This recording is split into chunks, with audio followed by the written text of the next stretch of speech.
Poartă în inimă și în gând chipul Domnului cel Sfânt.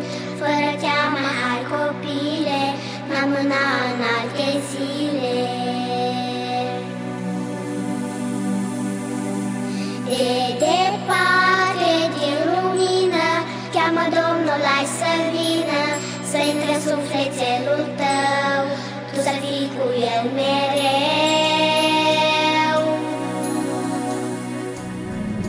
Dacă vrei să se împlinească o dorință sau visare, să te ajute în clipe grele, poate când ceva te doare.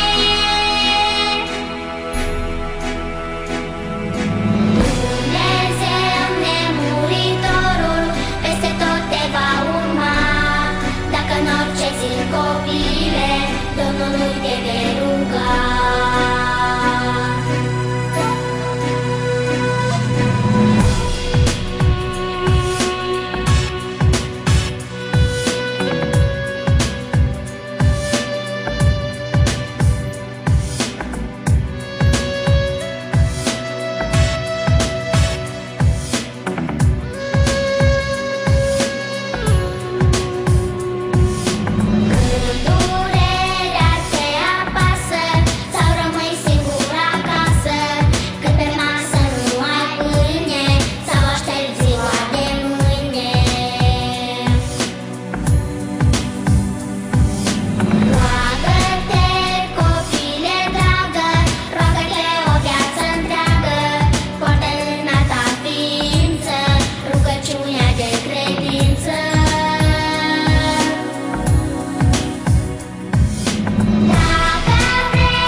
Poartă în inimă și în gând chipul Domnului cel Sfânt.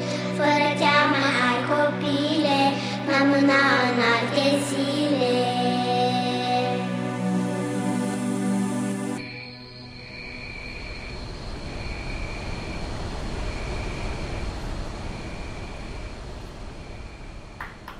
Mulțumim,